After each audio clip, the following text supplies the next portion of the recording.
بسم اللہ الرحمن الرحیم۔ السلام علیکم ناظرین، اہل بیت کا احترام کرنا اور ان سے محبت اور عقیدت رکھنا ہر مسلمان کے ایمان کا جزو ہے، اور ان سے بغض و عداوت رکھنا اور ان کو ادنا درجے میں بھی ایذا پہنچانا اللہ اور رسول صلی اللہ علیہ وآلہ وسلم کی ناراضگی کا سبب ہے۔ آج کی ویڈیو کا آغاز ایک واقعے کے ساتھ کرتے ہیں جو یوں نقل کیا گیا ہے۔ کہتے ہیں ہرات میں ایک سید خاندان تھا، خاوند کا انتقال ہو گیا تو بیوہ فاقوں سے مجبور ہو کر سمرقند ہجرت کر گئیں۔ سمرقند اس وقت متمدن شہر تھا۔ خاتون اپنی بچیوں سمیت سمرقند پہنچیں تو لوگوں سے پوچھا یہاں کوئی سخی ہے۔ معلوم ہوا شہر میں ایک مسلمان اور ایک مجوسی آتش پرست بہت سخی ہیں۔ انہوں نے سوچا کہ مسلمان کے پاس جاتی ہوں۔ جب وہ مسلمان کے پاس پہنچیں اور اپنا معاملہ بتایا کہ میں آل رسول سے ہوں، میرا خاوند فوت ہو گیا ہے اور میں بہت مجبور ہو کر یہاں آئی ہوں، تو اس نے کہا کہ کوئی سند دکھاؤ، یہاں تو ہر کوئی کہتا ہے کہ میں سید ہوں، آل رسول سے ہوں۔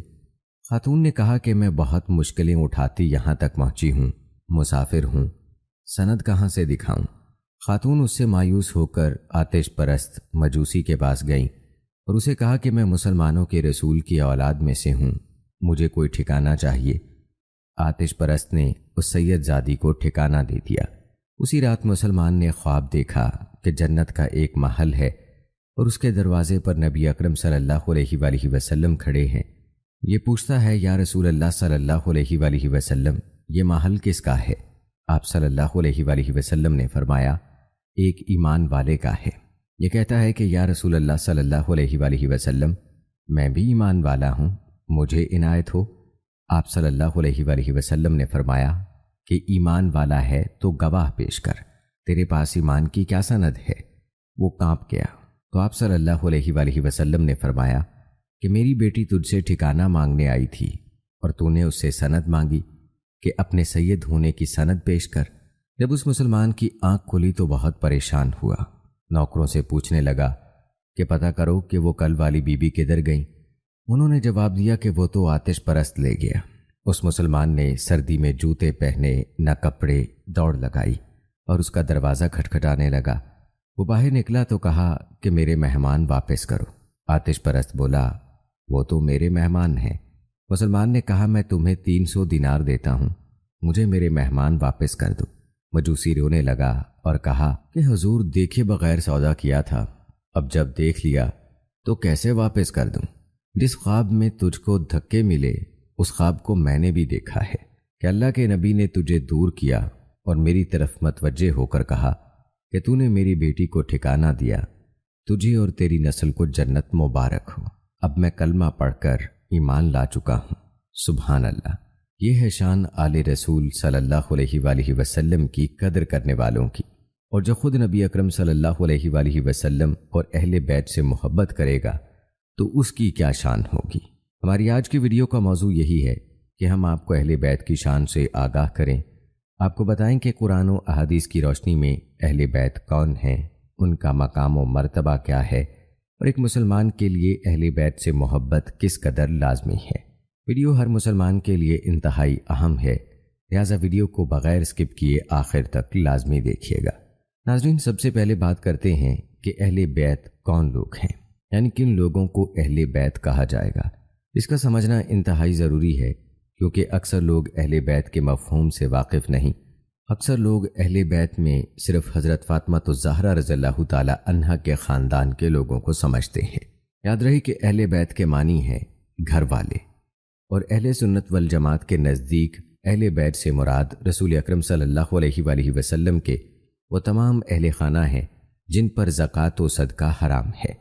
ان میں آپ صلی اللہ علیہ وآلہ وسلم کی اولاد حضرت زینب رضی اللہ تعالی عنہا، حضرت رقیہ رضی اللہ تعالی عنہا، حضرت ام کلثوم رضی اللہ تعالی عنہا اور حضرت فاطمہ الزہرا رضی اللہ تعالی عنہا، آپ کے نواسے نواسیاں، آپ کے چچا حضرت حمزہ اور حضرت عباس رضی اللہ تعالی عنہ، آپ کی پھوپھی حضرت صفیہ رضی اللہ تعالی عنہا، آپ کی تمام ازواج مطہرات اور بنو ہاشم کے سارے مسلمان مرد و عورت شامل ہیں۔ اس لحاظ سے علماء کے نزدیک اہل بیت کی 3 قسمیں ہیں: بیت نسبی، بیت سکنی، بیت ولادت۔ بنو ہاشم یعنی عبد المطلب کی اولاد کو نسب کے اعتبار سے نبی اکرم صلی اللہ علیہ وآلہ وسلم کا اہل بیت نسبی کہا جائے گا۔ ازواج مطہرات کو نبی اکرم صلی اللہ علیہ وآلہ وسلم کا اہل بیت سکنی یعنی اہل خانہ کہا جائے گا، اور آپ صلی اللہ علیہ وآلہ وسلم کی اولاد کو اہل بیت ولادت کہا جائے گا۔ البتہ ناظرین، جہاں تک بات ہے حضرت علی رضی اللہ تعالی عنہ، حضرت فاطمہ الزہرا رضی اللہ تعالی عنہا، حضرت حسن و حسین رضی اللہ تعالی عنہ کی، تو ان مبارک ہستیوں کو رسول اکرم صلی اللہ علیہ وآلہ وسلم سے جو خاص قرب اور تعلق تھا، جو محبت تھی، ان کے فضائل و مناقب جس کثرت سے ذخیرہ احادیث میں بیان ہوئے ہیں، اس بنا پر ان چار ہستیوں کو اہل بیت میں خصوصی اور ایک خاص اور امتیازی درجہ حاصل ہے۔ سید کا لفظ بھی صرف انہی کے لیے مخصوص ہے جو حضرت علی رضی اللہ تعالی عنہ اور حضرت فاطمہ الزہرا رضی اللہ تعالی عنہا کی اولاد میں سے ہیں۔ سید کا لفظی مطلب سردار ہے، جو احتراماً ان کو نبی اکرم صلی اللہ علیہ وآلہ وسلم کی قرابت کی وجہ سے کہا جاتا ہے۔ عربی میں ان کے لیے شریف کا لفظ استعمال ہوتا ہے۔ ناظرین، یہ تھا مختصر مفہوم اہل بیت کے حوالے سے۔ آپ کو بتاتے چلیں کہ اگرچہ اہل بیت میں وہی مبارک ہستیاں شامل ہیں جن کو رسول اکرم صلی اللہ علیہ وآلہ وسلم کے ساتھ قرابت حاصل ہے، لیکن چند صحابہ ایسے بھی ہیں کہ جن کو یہ شرف حاصل ہے کہ رسول اکرم صلی اللہ علیہ وآلہ وسلم نے ان کو اپنی زبان مبارک سے اہل بیت میں شامل ہونے کا شرف بخشا۔ ہم آپ کو ان صحابہ کے بارے میں بھی بتائیں گے کہ یہ خوش نصیب صحابہ کون تھے جن کو نبی اکرم صلی اللہ علیہ وآلہ وسلم نے یہ شرف بخشا، لیکن پہلے آپ کو اہل بیت کی شان اور ان کے فضائل و مناقب کے بارے میں بتاتے ہیں۔ ناظرین، امام احمد بن حنبل رحمہ اللہ روایت فرماتے ہیں کہ جب سورہ شعراء کی یہ آیت نازل ہوئی جو کہ آیت نمبر 23 ہے، جس کا ترجمہ ہے اے ہماری رسول، کہہ دیجئے کہ میں تم لوگوں سے اپنی تبلیغ دین کا کچھ اجر نہیں مانگتا سوائے اس کے کہ میرے قرابت داروں سے مودت رکھو۔ مودت یعنی ان سے محبت، عقیدت اور انسیت کا تعلق قائم رکھو۔ حضرت عبداللہ بن عباس رضی اللہ تعالی عنہ سے مروی ہے کہ جب یہ آیت نازل ہوئی تو لوگوں نے رسول اللہ صلی اللہ علیہ وآلہ وسلم سے پوچھا، یا رسول اللہ صلی اللہ علیہ وآلہ وسلم، اہل قرابت سے کون لوگ مراد ہیں جن کی محبت ہم پر واجب کی گئی ہے؟ آپ صلی اللہ علیہ وآلہ وسلم نے فرمایا، علی، فاطمہ اور ان کے دونوں بیٹے یعنی حسن اور حسین رضی اللہ تعالی عنہ۔ دوستو، روایات میں آتا ہے کہ نبی اکرم صلی اللہ علیہ وآلہ وسلم حجۃ الوداع سے واپس ہو رہے تھے کہ رابغ کے پاس خم نامی ایک چشمے پر قیام فرمایا۔ چونکہ عرفہ کے میدان میں یہ آیت نازل ہو چکی تھی جو کہ سورۃ المائدہ کی آیت نمبر 3 ہے، جس کا ترجمہ ہے آج میں نے تمہارے لیے تمہارا دین مکمل کر دیا ہے اور تم پر اپنی نعمت تمام کر دی اور تمہارے لیے اسلام کو بطور دین چن لیا ہے۔ آپ صلی اللہ علیہ وآلہ وسلم کو محسوس ہوا کہ اب آپ کا وقت قریب ہے، اس لیے صحابہ کرام کے اس عظیم اجتماع کو غنیمت سمجھتے ہوئے انہیں چند نصیحتی کلمات سے نوازا۔ ان میں دو اہم باتیں یہ تھیں۔ آپ صلی اللہ علیہ وآلہ وسلم نے فرمایا، لوگو، میں تمہارے لیے دو بھاری چیزیں چھوڑ رہا ہوں۔ ان میں پہلی چیز کتاب اللہ ہے جس میں ہدایت اور روشنی ہے، اس لیے تم اللہ کی کتاب کو مضبوطی سے تھام لو۔ پھر فرمایا، دوسری عظیم چیز میرے اہل بیت ہیں، میں تمہیں اہل بیت کے بارے میں اللہ کی یاد دہانی کراتا ہوں۔ میں تمہیں اپنے اہل بیت کے بارے میں اللہ تعالیٰ کی یاد دہانی کراتا ہوں۔ میں تمہیں اپنے اہل بیت کے بارے میں اللہ تعالیٰ کی یاد دہانی کراتا ہوں۔ اللہ کے نبی نے یہ 3 مرتبہ دہرایا۔ دوستو، خود ہی سوچ لیں کہ اہل بیت کے بارے میں نبی کریم صلی اللہ علیہ وآلہ وسلم نے کیسی تاکید فرمائی ہے۔ قرآن پاک میں ارشاد باری تعالیٰ ہے کہ جب سور پھونکا جائے گا اس دن نہ آپس کے رشتے رہیں گے نہ آپس کی پوچھ گچھ، اور اس پر نبی اکرم صلی اللہ علیہ وآلہ وسلم کا فرمان ہے کہ قیامت کے دن ہر واسطہ اور نسبی تعلق ختم ہو جائے گا، البتہ میرا واسطہ اور نسبی تعلق قائم رہے گا۔ روایات میں آتا ہے کہ ایک مرتبہ امیر المومنین حضرت علی رضی اللہ تعالی عنہ کی بہن حضرت ام ہانی رضی اللہ تعالی عنہ کی بالیاں پردے سے ظاہر ہو گئیں۔ اس پر ان سے کہا گیا، محمد صلی اللہ علیہ وآلہ وسلم تمہیں نہ بچائیں گے۔ وہ خدمت اقدس میں حاضر ہوئیں اور حضور اقدس صلی اللہ علیہ وآلہ وسلم سے یہ واقعہ عرض کیا۔ آپ صلی اللہ علیہ وآلہ وسلم نے ارشاد فرمایا، کیا حال ہے ان لوگوں کا جو زوم کرتے ہیں کہ میری شفاعت میرے اہل بیت کو نہ پہنچے گی۔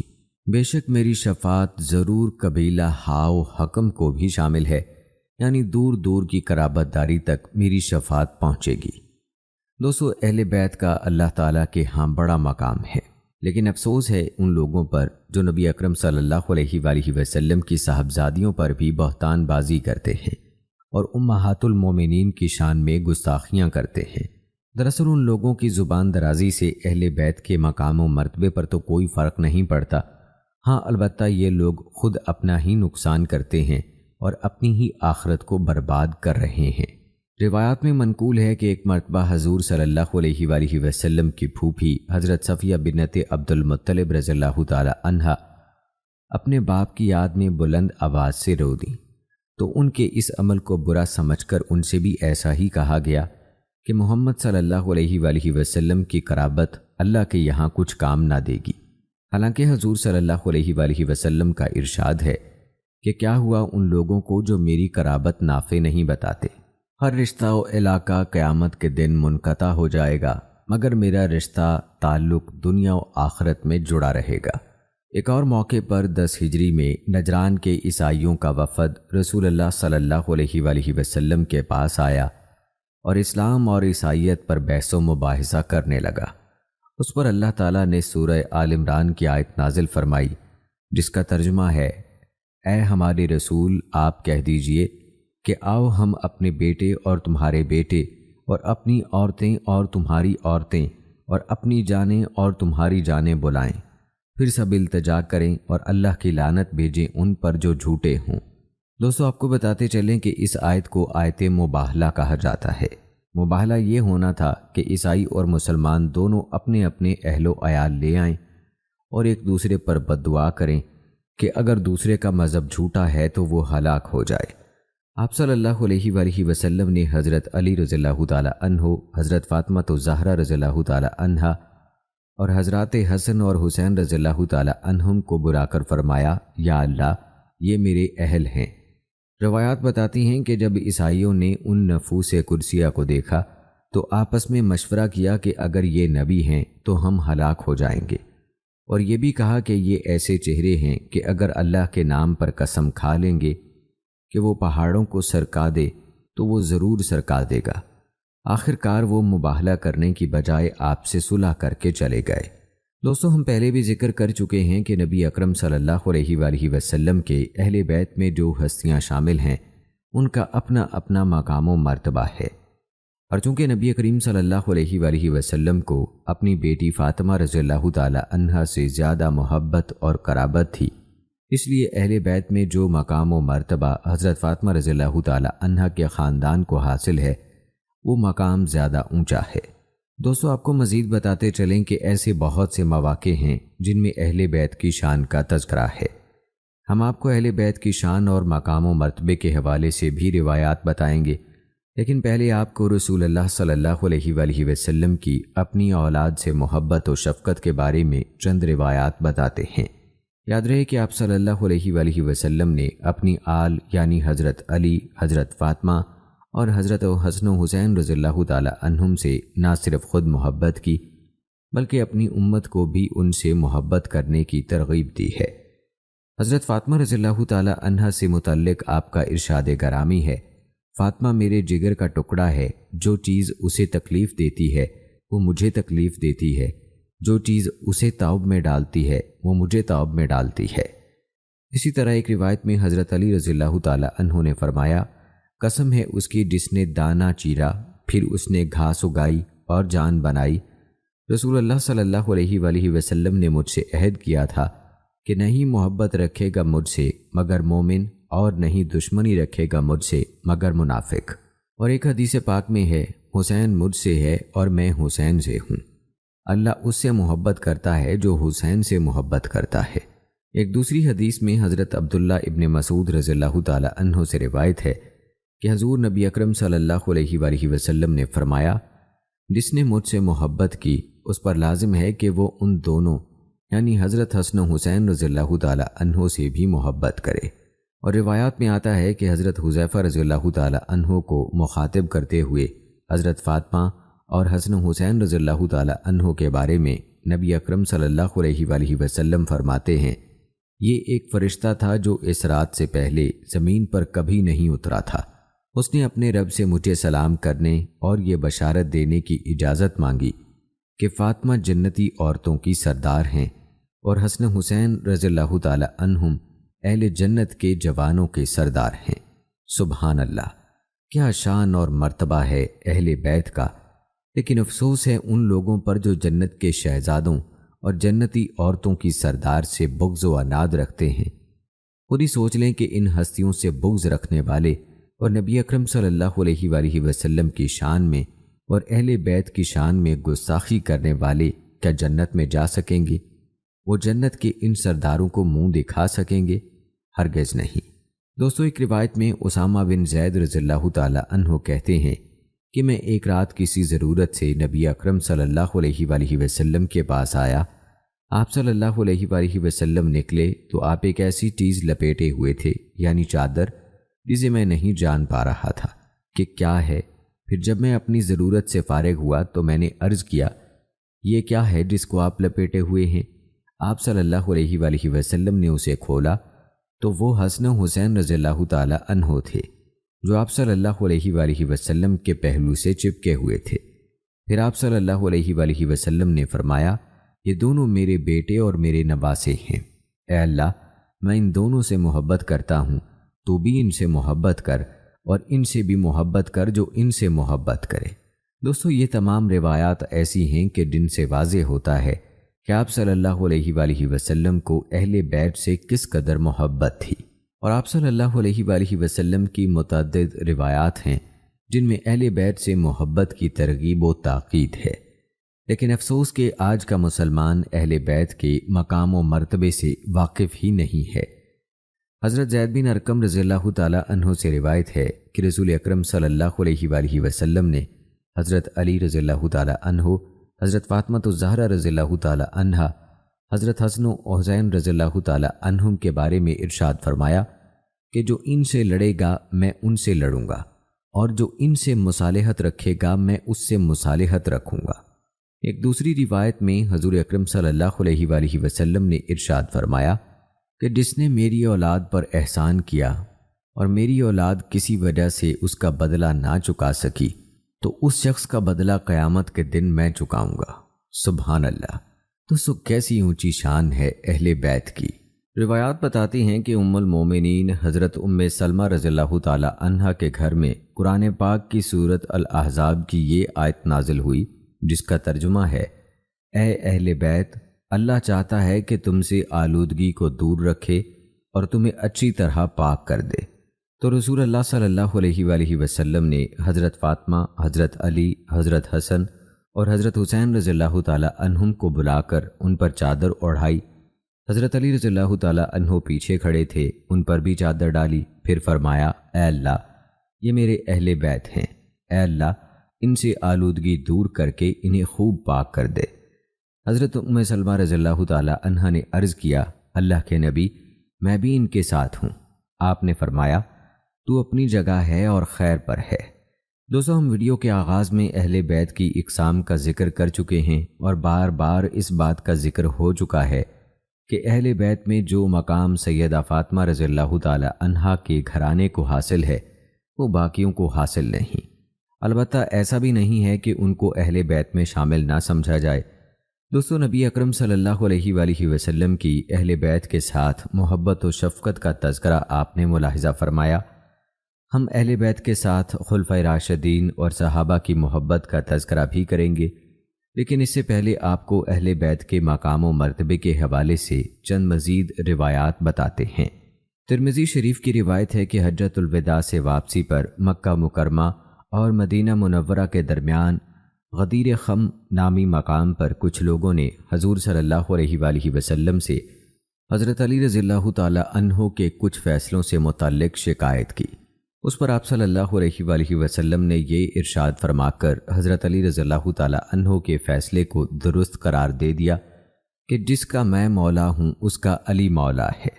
یاد رہے کہ یہاں مولا سے مراد دوست، محبوب یا سردار کے ہیں، لہذا حدیث کا مطلب یہ ہوا کہ جو مجھے اپنا دوست اور محبوب سمجھتا ہے اس پر لازم ہے کہ وہ علی سے بھی محبت رکھے، یا جو مجھے اپنا آقا اور سردار سمجھتا ہے اسے چاہیے کہ وہ علی کو بھی اپنا آقا اور سردار سمجھے اور ان کی اطاعت کرے۔ اسی طرح حضرت عمران بن حسین رضی اللہ تعالی عنہ سے روایت ہے کہ رسول اللہ صلی اللہ علیہ وآلہ وسلم نے ارشاد فرمایا کہ میں نے اپنے رب سے مانگا کہ میرے اہل بیت میں سے کسی کو دوزخ میں نہ ڈالیں، تو اللہ نے میری مراد پوری فرمائی۔ اسی طرح حضرت انس بن مالک رضی اللہ تعالی عنہ سے روایت ہے کہ رسول اللہ صلی اللہ علیہ وآلہ وسلم نے ارشاد فرمایا، میرے رب نے مجھ سے وعدہ فرمایا ہے کہ میرے اہل بیت میں سے جو شخص اللہ تعالیٰ کی وحدانیت اور میری رسالت پر ایمان لائے گا اسے عذاب نہ فرمائے گا۔ اسی طرح ایک جگہ امیر المومنین حضرت علی المرتضیٰ رضی اللہ تعالی عنہ سے روایت ہے کہ رسول اللہ صلی اللہ علیہ وآلہ وسلم نے ارشاد فرمایا، اے علی، سب سے پہلے جو 4 جنت میں داخل ہوں گے ان میں سے ایک میں ہوں، اور تم اور حسن و حسین، اور ہماری ذریتیں ہمارے پس پشت ہوں گی۔ اور امیر المومنین حضرت علی رضی اللہ تعالی عنہ سے روایت ہے کہ رسول اللہ صلی اللہ علیہ وآلہ وسلم نے ارشاد فرمایا کہ سب سے پہلے میرے پاس حوض کوثر پر آنے والے میرے اہل بیت ہیں، اور میری امت سے میرے چاہنے والے۔ اسی طرح ام المومنین حضرت عائشہ صدیقہ رضی اللہ تعالی عنہا سے روایت ہے کہ رسول اللہ صلی اللہ علیہ وآلہ وسلم نے ارشاد فرمایا، 6 شخص ہیں جن پر میں نے لعنت کی، اللہ انہیں لعنت کرے، اور ہر نبی کی دعا قبول ہے، کتاب اللہ میں بڑھانے والا، تقدیر الہی کا جھٹلانے والا، جو ظلم کے ساتھ تسلط کرے کہ جسے خدا نے ذلیل بنایا اسے عزت دے، اور جسے خدا نے معزز کیا اسے ذلیل کرے، اور حرم مکہ کی بے حرمتی کرنے والا، اور میری یعنی میرے متعلقین کی ایذاء و بے تعظیمی روا رکھنے والا، اور جو سنت کو برا ٹھہرا کر چھوڑ دے۔ ایک اور حدیث میں حضرت بدر ختمی رضی اللہ تعالی عنہ سے روایت ہے کہ رسول اللہ صلی اللہ علیہ وآلہ وسلم نے ارشاد فرمایا، جسے پسند ہو کہ اس کی عمر میں برکت ہو اور خدا اسے اپنی دی ہوئی نعمت سے بہرہ مند کرے، تو اسے لازم ہے کہ میرے بعد میرے اہل بیت سے اچھا سلوک کرے، جو ایسا نہ کرے اس کی عمر کی برکت اڑ جائے اور قیامت میں میرے سامنے کالا منہ لے کر آئے۔ نعوذ باللہ من ذالک۔ اللہ پاک ہماری حفاظت فرمائے۔ دوستو، یہاں ہر شخص کو چاہیے کہ وہ اپنا محاسبہ کرے اور یہ دیکھ لے کہ آیا وہ نبی اکرم صلی اللہ علیہ وآلہ وسلم کی دعا کا مستحق ہے یا بد دعا کا۔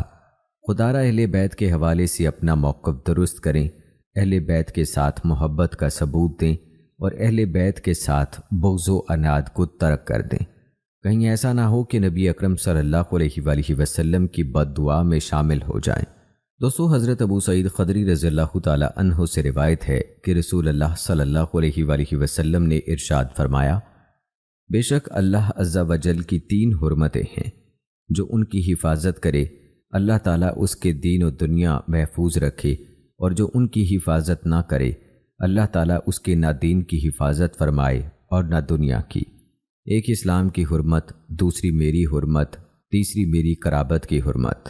دوستو، معلوم ہوا کہ سادات کرام اور علماء کی تحقیر کفر ہے۔ جس نے عالم کی تسخیر کر کے اویلم کہا یا الوی کو علیوی تحقیر کی نیت سے کہا تو اس نے کفر کیا۔ دوستو، یہ تھیں چند روایات کہ جن میں اہل بیت کے فضائل و مناقب اور ان کے مقام کا تذکرہ تھا۔ آئیے اب تذکرہ کرتے ہیں خلفائے راشدین کی آل رسول سے محبت کا۔ صحیح بخاری کی روایت ہے کہ حضرت ابو بکر صدیق رضی اللہ تعالی عنہ نے فرمایا کہ اس ذات کی قسم جس کے ہاتھ میں میری جان ہے، میرے نزدیک اللہ کے رسول صلی اللہ علیہ وآلہ وسلم کے اہل قرابت کے ساتھ حسن سلوک کرنا میرے اپنے اہل قربت کے ساتھ حسن سلوک سے زیادہ محبوب ہے۔ اور حضرت عقبہ بن حارث رضی اللہ تعالی عنہ بیان کرتے ہیں کہ حضرت سیدنا ابو بکر صدیق رضی اللہ تعالی عنہ نے ہمیں عصر کی نماز پڑھائی، پھر آپ اور حضرت علی رضی اللہ تعالی عنہ کھڑے ہو کر چل دیے۔ راستے میں حضرت حسن رضی اللہ تعالی عنہ کو بچوں کے ساتھ کھیلتے ہوئے دیکھا تو حضرت ابو بکر صدیق رضی اللہ تعالی عنہ نے انہیں اپنے کندھے پر اٹھا لیا۔ اور بات کی جائے حضرت عمر رضی اللہ تعالی عنہ کی اہل بیت سے محبت کی تو روایات بتاتی ہیں کہ حضرت عمر فاروق رضی اللہ تعالیٰ عنہ بھی اپنی اولاد سے زیادہ اہل بیت سے محبت فرمایا کرتے تھے اور ہر موقع پر ان کو فوقیت دیا کرتے تھے۔ مشہور روایت ہے کہ ایک مرتبہ آپ نے مال غنیمت تقسیم فرمایا، حضرات حسنین کریمین رضوان اللہ مجمعین کو ہزار درہم دیے اور اپنے فرزند حضرت عبداللہ رضی اللہ تعالیٰ عنہ کو 500 درہم دیے۔ حضرت عبداللہ ابن عمر رضی اللہ تعالیٰ عنہ نے کہا کہ میں حضور صلی اللہ علیہ وآلہ وسلم کے عہد مبارک میں جوان تھا اور آپ کے ساتھ جہاد کیا کرتا تھا۔ اس وقت یہ دونوں بچے تھے اور مدینہ منورہ کی گلیوں میں کھیلا کرتے تھے۔ آپ نے ان کو ہزار درہم دیے اور مجھے 500 درہم دیے۔ حضرت عمر رضی اللہ تعالیٰ عنہ نے فرمایا، بیٹا پہلے وہ مقام اور فضیلت تو حاصل کرو جو ان حضرات کو حاصل ہے، پھر 1000 درہم کا مطالبہ کرنا۔ ان کے باپ علی، ماں فاطمہ، نانی خدیجہ اور نانا رسول اللہ صلی اللہ علیہ وآلہ وسلم ہیں۔ یہ سن کر حضرت عبداللہ رضی اللہ تعالیٰ عنہ خاموش ہو گئے۔ روایات میں آتا ہے کہ 15 ہجری میں خلیفہ ثانی حضرت عمر رضی اللہ تعالیٰ عنہ نے اسلامی مملکت کے شہریوں کے لیے وظائف مقرر کرنے کے لیے دیوان ترتیب دیا۔ انہوں نے حضرت حسن، حضرت حسین، حضرت ابو ذر غفاری اور حضرت سلمان فارسی رضی اللہ تعالیٰ عنہ کا حصہ بدری صحابہ جتنا یعنی 5000 درہم سالانہ رکھا۔ حالانکہ حسن حسین رضی اللہ تعالیٰ عنہ بدر کے موقع پر پیدا بھی نہ ہوئے تھے۔ ایک موقع پر حضرت عمر رضی اللہ تعالیٰ عنہ نے صحابہ کرام کے بیٹوں کو کپڑے عطا فرمائے، مگر ان میں کوئی ایسا لباس نہیں تھا جو حضرت حسن اور حسین رضی اللہ تعالیٰ عنہ کی شان کے لائق ہو، تو آپ نے ان کے لیے یمن سے خصوصی لباس منگوا کر پہنایا، پھر فرمایا، اب میرا دل خوش ہوا ہے۔ اور روایات میں آتا ہے کہ جب حضرت عمر رضی اللہ تعالیٰ عنہ نے لوگوں کے وظائف مقرر فرمائے تو حضرات حسنین کے لیے رسول پاک صلی اللہ علیہ وآلہ وسلم کی قرابت داری کی وجہ سے ان کے والد حضرت علی رضی اللہ تعالیٰ عنہ کے لیے برابر حصہ مقرر کیا۔ دونوں کے لیے 5,000 درہم وظیفہ رکھا۔ دوستو، بات کی جائے حضرت عثمان رضی اللہ تعالیٰ عنہ کی اہل بیت سے تعلق و محبت کی، تو سیدنا عثمان رضی اللہ تعالیٰ عنہ جب فسادیوں کے نرگے میں گھر گئے جو انہیں قتل کرنا چاہتے تھے اور آپ اپنے گھر میں محصور ہو گئے، تو اس وقت حضرت حسن رضی اللہ تعالیٰ عنہ آپ کے دفاع کے لیے تلوار کے ساتھ موجود تھے اور لڑنا چاہتے تھے، مگر حضرت عثمان رضی اللہ تعالیٰ عنہ نے اپنی جان کو خطرہ ہونے کے باوجود اللہ کا واسطہ دے کر انہیں اپنے گھر بھیج دیا تاکہ ان کو کوئی تکلیف نہ پہنچے اور ان کی تکلیف کے باعث حضرت علی رضی اللہ تعالیٰ عنہ کو کوئی تکلیف نہ ہو۔ دوستو، یہ تھا تذکرہ خلفائے راشدین کی اہل بیت کے ساتھ محبت کا، اور بات کی جائے اہل بیت کے ساتھ باقی صحابہ کی محبت کی، تو صحابہ کی اہل بیت کے ساتھ محبت بھی قابل فخر ہے، جس کا تذکرہ ہمیں مختلف روایات میں ملتا ہے۔ چند صحابہ کی آل رسول سے محبت کا تذکرہ کیے دیتے ہیں، یہ بھی ملاحظہ فرمائیں۔ سب سے پہلے تذکرہ کرتے ہیں حضرت عبداللہ بن مسعود رضی اللہ تعالیٰ عنہ کی محبت کا۔ آپ رضی اللہ تعالیٰ عنہ فرمایا کرتے تھے، اہل مدینہ میں فیصلوں اور وراثت کا سب سے زیادہ علم رکھنے والی شخصیت حضرت علی رضی اللہ تعالیٰ عنہ کی ہے۔ اور حضرت ابو ہریرہ رضی اللہ تعالیٰ عنہ فرماتے ہیں، میں جب بھی حضرت حسن رضی اللہ تعالیٰ عنہ کو دیکھتا ہوں تو فرط محبت میں میری آنکھوں سے آنسو جاری ہو جاتے ہیں۔ اسی طرح ابو حازم رحمۃ اللہ علیہ بیان کرتے ہیں کہ ہم ایک جنازے میں تھے تو کیا دیکھا کہ حضرت ابو ہریرہ رضی اللہ تعالیٰ عنہ اپنے کپڑوں سے حضرت حسین رضی اللہ تعالیٰ عنہ کے پاؤں سے مٹی صاف کر رہے تھے۔ دوستو، کیا شان ہے اہل بیت کی، اور ان کی حقیقی معنوں میں قدر تو یہی لوگ کر گئے ہیں جن کو نبی اکرم صلی اللہ علیہ وآلہ وسلم کے ساتھ حقیقی محبت تھی۔ یاد رہے کہ جس سے کسی کو محبت ہوتی ہے تو اس کے قرابت داروں سے بھی اس کو ضرور محبت ہوا کرتی ہے، لیکن اہل بیت سے محبت تو اللہ کے نبی نے اللہ کے ساتھ محبت کہا ہے، اور ان سے محبت کی خود اللہ کے نبی نے تاکید فرمائی ہے۔ اس کے باوجود بھی ہم لوگ اگر اہل بیت کے ساتھ محبت میں کوتاہی کریں تو پھر ہماری اپنی ہی کم نصیبی ہے۔ یاد رکھیں، اہل بیت کے ساتھ محبت کا یہ تقاضا ہے کہ ہم اہل بیت کے ساتھ محبت کا عملی ثبوت پیش کریں، نہ کہ زبانی محبت کے دعوے کرتے پھریں۔ دوستو، ائمہ اربعہ کی اہل بیت سے محبت کا کیا حال تھا، آئیے اس حوالے سے بھی آپ کو بتاتے ہیں۔ امام ابو حنیفہ رحمۃ اللہ علیہ اہل بیت سے اتنی شدید محبت اور تکریم کرتے تھے کہ لوگوں نے ان کو شیعہ ہونے کا طعنہ دیا۔ امام ابو حنیفہ رحمۃ اللہ علیہ آل رسول کے ظاہر و پوشیدہ نادار لوگوں پر خوب خرچ کر کے ان کی قربت حاصل کرتے تھے۔ آپ نے ان میں سے ایک نادار آدمی کو خفیہ طور پر 12,000 درہم بھجوائے۔ آپ اپنے ساتھیوں کو بھی ان کی تعظیم کا درس دیا کرتے تھے، اور امام مالک رحمۃ اللہ علیہ کے دل میں بھی اہل بیت کے لیے بڑی تعظیم و تکریم تھی۔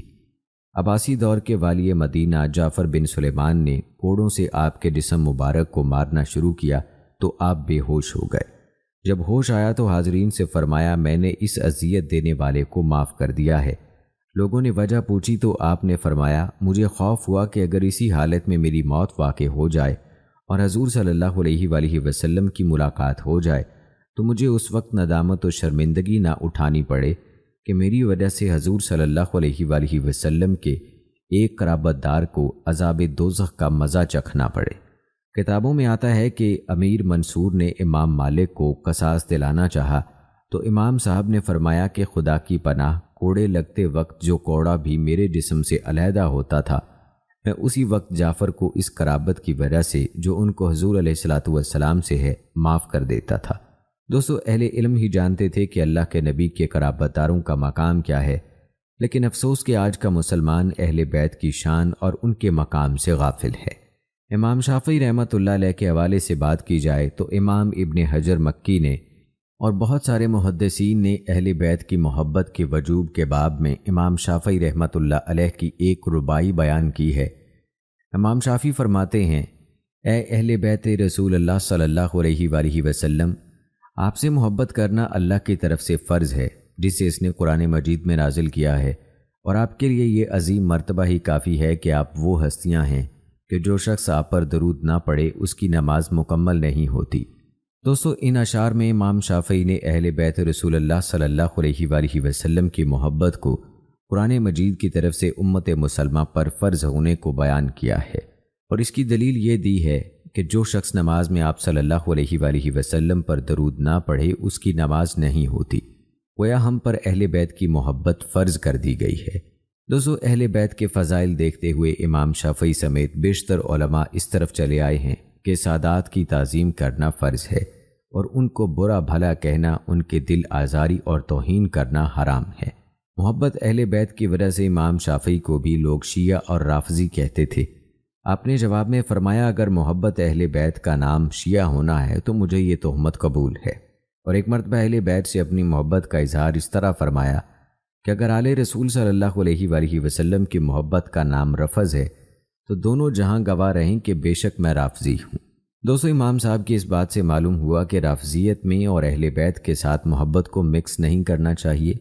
رافضیت حد سے تجاوز ہے، اور اہل بیت کے ساتھ محبت ہر مسلمان کے لیے لازم ہے، اس کے بغیر تو ایمان ہی مکمل نہیں ہے۔ رافضیت تو حد سے اس قدر تجاوز کرتے ہیں کہ وہ اہل بیت کے علاوہ تمام صحابہ کا ہی انکار کرتے ہیں۔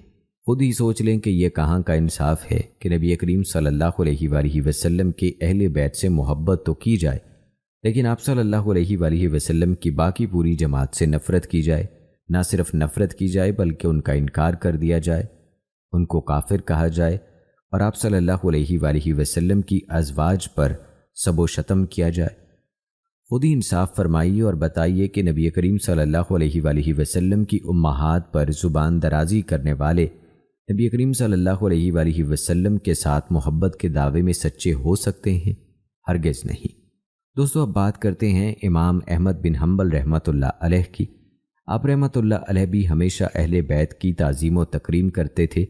جب کوئی اولاد اہل بیت سے ان کے پاس آتا تو اپنی جگہ سے اٹھ جاتے اور انہیں مقدم فرمایا کرتے اور خود ان کے پیچھے بیٹھتے تھے۔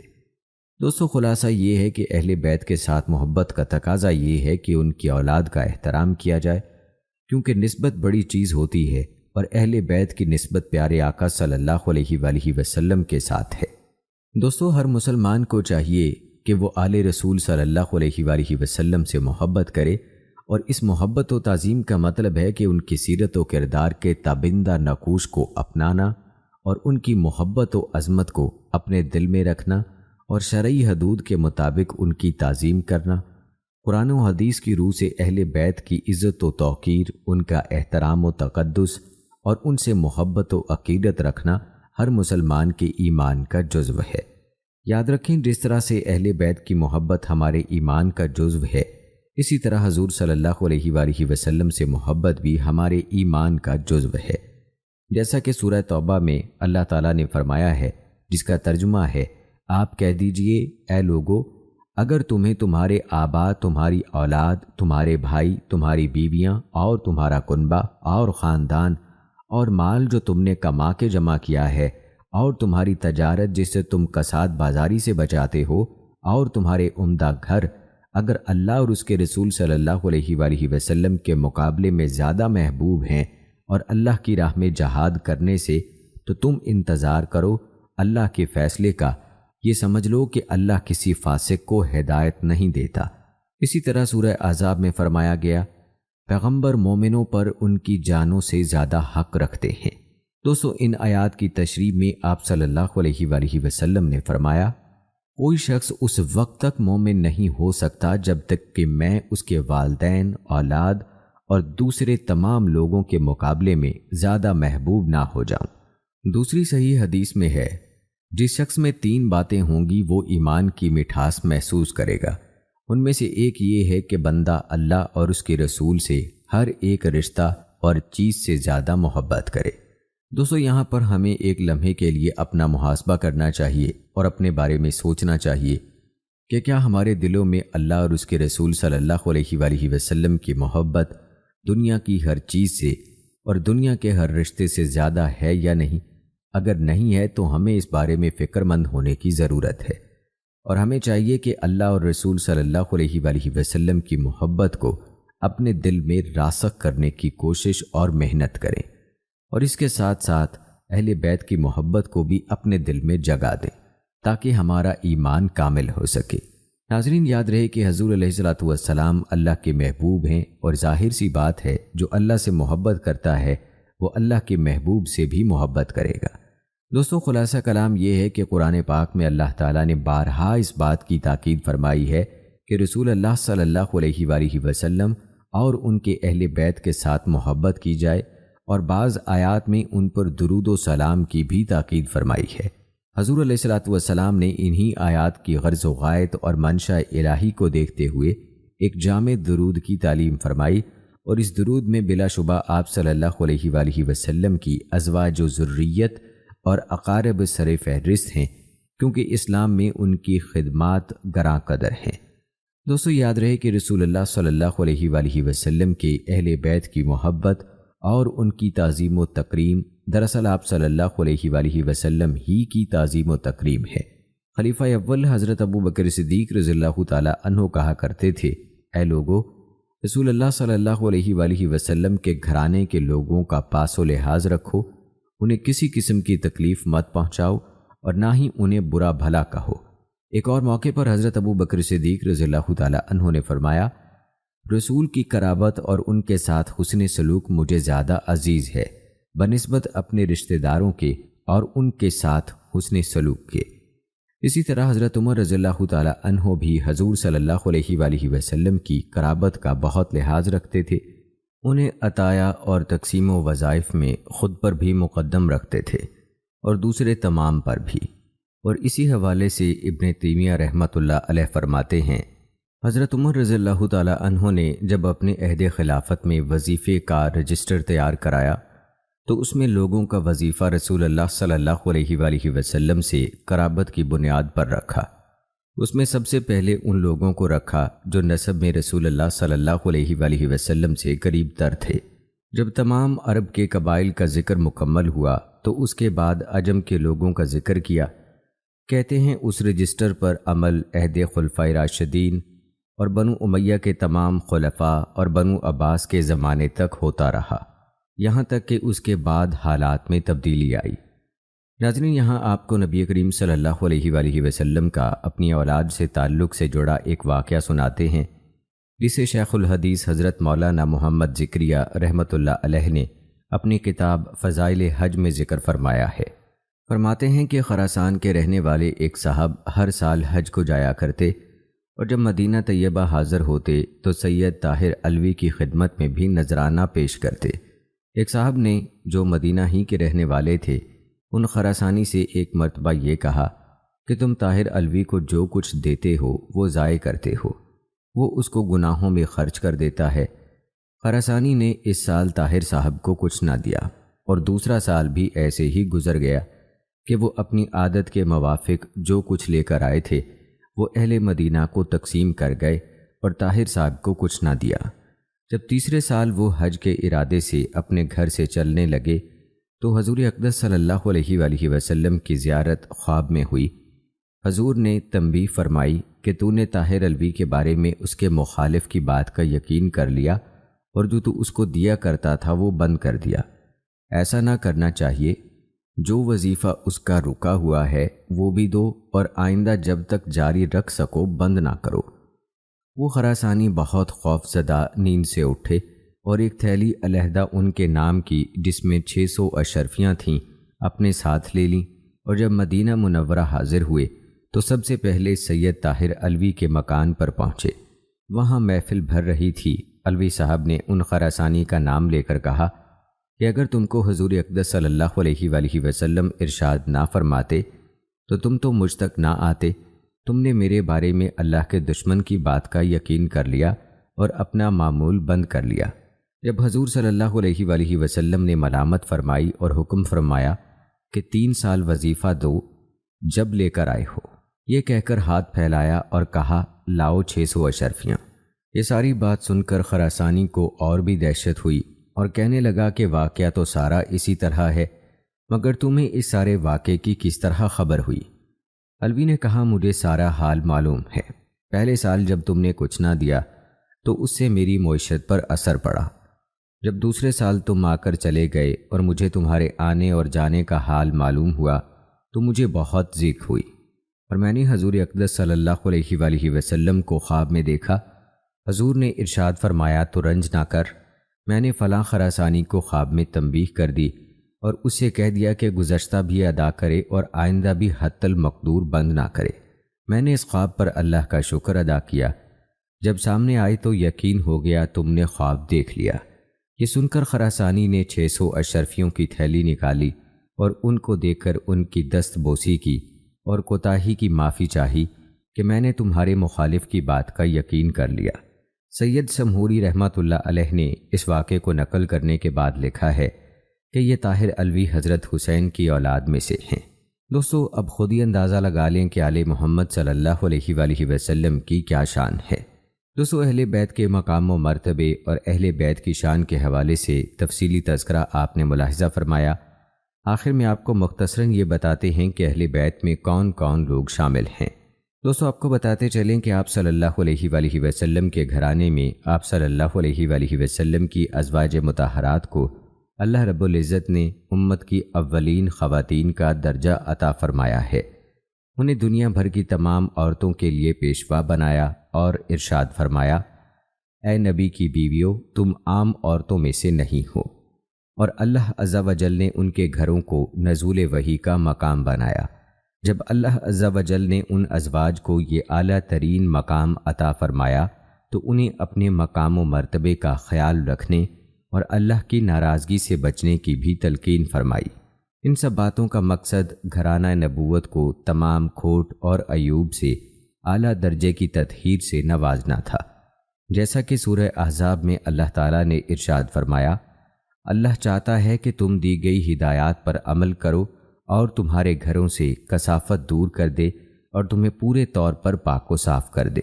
اس آیت کی تفسیر میں حضرت اکرمہ، عطا، مقاتل اور سعید بن جبیر نے ابن عباس کے حوالے سے فرمایا کہ اہل بیت سے مراد صرف ازواج مطہرات ہیں، اور دلیل یہ دی کہ سیاق و سباق کی تمام آیات میں ازواج مطہرات ہی کا ذکر ہے۔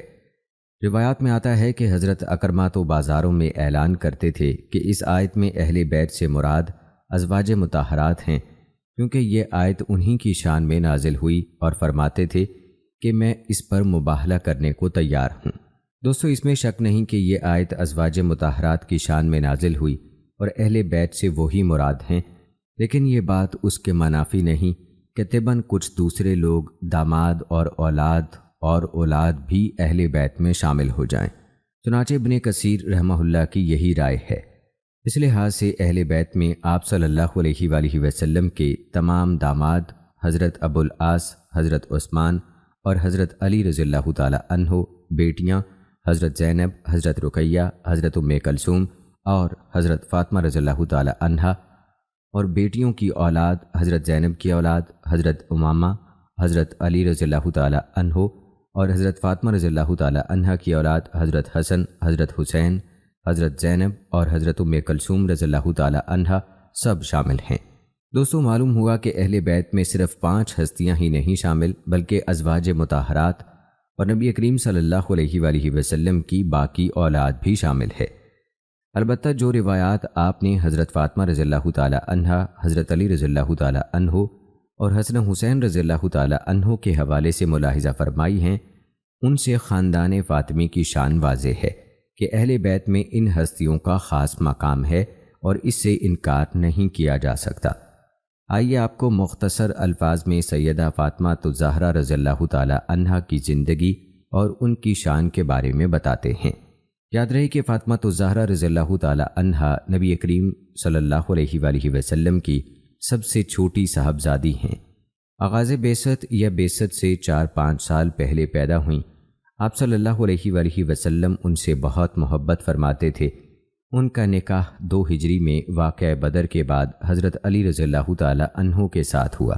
اس وقت حضرت علی رضی اللہ تعالی عنہ کی عمر 21 سال تھی اور حضرت فاطمہ رضی اللہ تعالی عنہ کی عمر 15 سال اور 5.5 ماہ، دوسرے قول کے مطابق 19 سال تھی۔ روایات بتاتی ہیں کہ حضرت فاطمہ رضی اللہ تعالی عنہا چال ڈھال اور سیرت میں حضور صلی اللہ علیہ وآلہ وسلم کے بہت مشابہ تھیں۔ حضرت عائشہ رضی اللہ تعالی عنہا فرماتی ہیں کہ میں نے اٹھنے بیٹھنے اور عادات و اطوار میں حضرت فاطمہ رضی اللہ تعالی عنہا سے زیادہ کسی کو رسول اللہ صلی اللہ علیہ وآلہ وسلم سے مشابہ نہیں دیکھا۔ حضرت فاطمہ رضی اللہ تعالی عنہا حضور صلی اللہ علیہ وآلہ وسلم کی سب سے چھوٹی بیٹی ہونے کی وجہ سے آپ صلی اللہ علیہ وآلہ وسلم کی بہت لاڈلی تھیں۔ حضور صلی اللہ علیہ وآلہ وسلم کی زندگی کے آخری سالوں میں تو وہ رسول اللہ صلی اللہ علیہ وآلہ وسلم کی تمام تر توجیہات اور محبت کا مرکز بن گئی تھیں، اس لیے کہ ہجری 8 تک حضرت فاطمہ رضی اللہ تعالی عنہا کی تینوں بڑی بہنوں کا انتقال ہو چکا تھا۔ روایات میں آتا ہے کہ ایک مرتبہ حضرت علی رضی اللہ تعالی عنہ نے ابو جہل کی بیٹی سے پیغام نکاح بھیجا۔ حضرت فاطمہ رضی اللہ تعالی عنہا حضور صلی اللہ علیہ وآلہ وسلم کے پاس حاضر ہوئیں اور کہنے لگیں کہ علی رضی اللہ تعالی عنہ ابو جہل کی بیٹی سے نکاح کا ارادہ رکھتے ہیں۔ حضور صلی اللہ علیہ وآلہ وسلم نے سنا تو فرمایا، فاطمہ میرے جسم کا ٹکڑا ہے، میں اسے ناپسند کرتا ہوں کہ کوئی اسے تکلیف پہنچائے۔ خدا کی قسم، رسول اللہ صلی اللہ علیہ وآلہ وسلم کی بیٹی اور اللہ کے دشمن کی بیٹی ایک جگہ جمع نہیں ہو سکتی۔ یہ سن کر حضرت علی رضی اللہ تعالی عنہ نے اپنا ارادہ ترک کر دیا۔ دوستو، ذرا شان فاطمہ رضی اللہ تعالی عنہا ملاحظہ فرمائیں کہ حضرت فاطمہ رضی اللہ تعالی عنہا جب حضور صلی اللہ علیہ وآلہ وسلم سے ملاقات کے لیے آتیں تو حضور صلی اللہ علیہ وآلہ وسلم کھڑے ہو کر ان کا استقبال کرتے اور ان کے سر کا بوسہ لیتے۔ حضرت عائشہ رضی اللہ تعالی عنہا بیان کرتی ہیں کہ ایک مرتبہ حضرت فاطمہ رضی اللہ تعالی عنہا حضور صلی اللہ علیہ وآلہ وسلم کے وصال سے کچھ پہلے ملاقات کے لیے آئیں۔ ان کی چال ڈھال رسول اللہ صلی اللہ علیہ وآلہ وسلم کے مشابہ تھی۔ رسول اللہ صلی اللہ علیہ وآلہ وسلم نے بیٹی کو خوش آمدید کہا۔ اس کے بعد آپ نے ان کو اپنے داہنی یا بائیں جانب بیٹھایا، پھر آہستہ سے آپ نے حضرت فاطمہ رضی اللہ تعالی عنہا کے کان میں کچھ کہا جس پر وہ رونے لگیں، پھر سرگوشی کی تو وہ مسکرانے لگیں۔ حضرت عائشہ رضی اللہ تعالی عنہا کہتی ہیں کہ بعد میں نے فاطمہ رضی اللہ تعالی عنہا سے پوچھا کہ حضور صلی اللہ علیہ وآلہ وسلم نے کیا فرمایا، تو انہوں نے کہا کہ میں رسول اللہ صلی اللہ علیہ وآلہ وسلم کے راز کو افشا نہیں کرنا چاہتی۔ رسول اللہ صلی اللہ علیہ وآلہ وسلم کے وصال کے بعد ایک دن پھر میں نے فاطمہ سے پوچھا تو انہوں نے بتایا کہ آپ صلی اللہ علیہ وآلہ وسلم نے مجھ سے فرمایا تھا کہ حضرت جبرائیل علیہ السلام ہر سال مجھ سے ایک بار قرآن کا ورد کیا کرتے تھے۔ مگر اس سال انہوں نے مجھ سے 2 بار ورد کیا۔ اس سے میرا خیال ہے کہ میرا آخری وقت قریب ہے، تو میں رونے لگی۔ پھر مجھ سے کہا کہ سب سے پہلے تم مجھ سے آ ملوگی اور تم جنت کی تمام عورتوں کی سردار ہوگی، تو میں یہ سن کر ہنسنے لگی۔ دوستو، آپ کو بتاتے چلیں کہ حضرت فاطمہ رضی اللہ تعالی عنہا کا انتقال رمضان 11 ہجری حضور صلی اللہ علیہ وآلہ وسلم کے 6 ماہ بعد ہو گیا تھا، اور اس وقت ان کی عمر 30 سال سے کم 29 سال تھی۔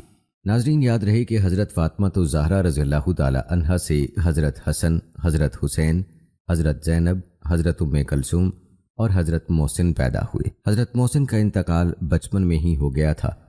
حضرت زینب کی شادی حضرت عبداللہ بن جعفر بن ابی طالب سے اور حضرت ام کلثوم رضی اللہ تعالی عنہا کی شادی حضرت عمر بن خطاب سے ہوئی۔ ناظرین، یہ تھا تذکرہ سیدہ فاطمہ الزہرا رضی اللہ تعالی عنہا کی شان و مرتبہ کا۔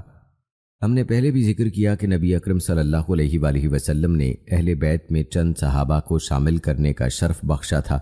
یہ صحابہ کون ہیں؟ آئیے آپ کو ان کے بارے میں بتا کر اپنی آج کی ویڈیو کا اختتام کرتے ہیں۔ ناظرین، ان صحابہ میں ایک صحابی حضرت سلمان فارسی رضی اللہ تعالی عنہ ہیں، جن کو نبی اکرم صلی اللہ علیہ وآلہ وسلم نے فرمایا کہ یہ میرے اہل بیت میں سے ہیں۔ روایات میں آتا ہے کہ جنگ خندق کے موقع پر جب خندق کھودی جا رہی تھی، مہاجرین و انصار صحابہ کرام رضوان اللہ اجمعین میں بحث چھڑ گئی کہ سلمان کون ہیں۔ مہاجرین کہتے تھے کہ سلمان ہم میں سے ہیں، جبکہ انصار کا کہنا تھا کہ سلمان ہم میں سے ہیں۔ اسی دوران نبی اکرم صلی اللہ علیہ وآلہ وسلم تشریف لے آئے۔ آپ صلی اللہ علیہ وآلہ وسلم کو جب ساری بات کا علم ہوا تو آپ نے فرمایا کہ سلمان میرے اہل بیت میں سے ہیں۔ روایات بتاتی ہیں کہ سلمان فارسی رضی اللہ تعالی عنہ ہر وقت عشق نبی میں غرق رہتے تھے۔ اس کے ساتھ ساتھ انہیں جہاد کا بھی بہت شوق تھا۔ ان کے عشق رسول اور شوق جہاد کو دیکھ کر پیارے نبی صلی اللہ علیہ وآلہ وسلم نے ارشاد فرمایا کہ جنت 3 آدمیوں کا اشتیاق رکھتی ہے: علی رضی اللہ تعالی عنہ، عمار رضی اللہ تعالی عنہ اور سلمان رضی اللہ تعالی عنہ کا۔ ناظرین، کیسی خوش نصیبی ہے کہ جس صحابی کو اللہ کے پیارے نبی صلی اللہ علیہ وآلہ وسلم فرمائیں کہ یہ میرے اہل بیت میں سے ہیں۔ اللہ سے دعا ہے کہ اللہ پاک ہمیں اہل بیت کی حقیقی محبت اور آل رسول کا ادب و احترام کرنے والا بنائے۔ آمین ثم آمین۔ تو ناظرین اکرام، یہ تھی ہماری آج کی ویڈیو۔ امید کرتے ہیں آپ کو پسند آئی ہوگی۔ آج کی اس ویڈیو کے متعلق اپنی رائے کا اظہار کمنٹ باکس میں لازمی کیجیے گا۔ ملتے ہیں اگلی ویڈیو میں، تب تک کے لیے اللہ حافظ۔